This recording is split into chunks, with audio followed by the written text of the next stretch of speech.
Breast cancer মানেই মৃত্যু? না না, একথা একেবারে পাশে সরিয়ে রোগটি সম্পর্কে মানুষকে সঠিক তথ্য দিতে সম্প্রতি ক্যালকাটা টাইমস আয়োজন করেছিল একটি পিঙ্ক পার্টি, এবং এই মহৎ উদ্যোগের পাশে সঙ্গী হিসেবে ছিল নারায়ণা হেলথ হাওড়া। তবে কোনো সাধারণ পার্টি কিন্তু এটা ছিল না। এটা ছিল ব্রেস্ট ক্যান্সার অ্যাওয়ারনেস সাধারণ মানুষের মধ্যে ছড়িয়ে দেওয়ার জন্য নেওয়া একটি অভিনব উদ্যোগ। ইভেন্টে হাজির ছিলেন বিভিন্ন ক্ষেত্রের বিশিষ্ট মানুষজন, ছিলেন নারায়ণা হেলথ হাওড়া থেকে ক্যান্সার বিশেষজ্ঞ বিশিষ্ট চিকিৎসকরাও। চিকিৎসকরা জানালেন এই ব্যাধি ও তার দূরীকরণ সম্পর্কে অনেক দরকারি তথ্য। অভিনেত্রীরা জানালেন ব্যক্তিগত পরিসরে হওয়া এই ব্যাধি সম্পর্কিত তাদের নিজস্ব অভিজ্ঞতার কথা।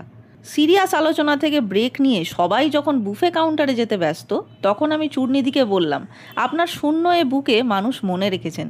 দিদি বললেন, তুমি আজকের ইভেন্টে যা যা বলা হয়েছে সেগুলো মনে রেখেছো? আমি কোনো উত্তর দিতে পারিনি। প্রিয়াঙ্কাদিকে বললাম, বুকে পল্লবী লিখে আজও একজন ঘুরছে, তুমি কি জানো? প্রিয়াঙ্কাদি বললেন, বুকে প্রিয়াঙ্কা লিখলে মনে রাখতাম, আমার নাম কি পল্লবী সরকার নাকি যে মনে রাখবো? বুঝলাম একথা অন্যদিকে যাচ্ছে। যাই হোক, precaution is better than cure.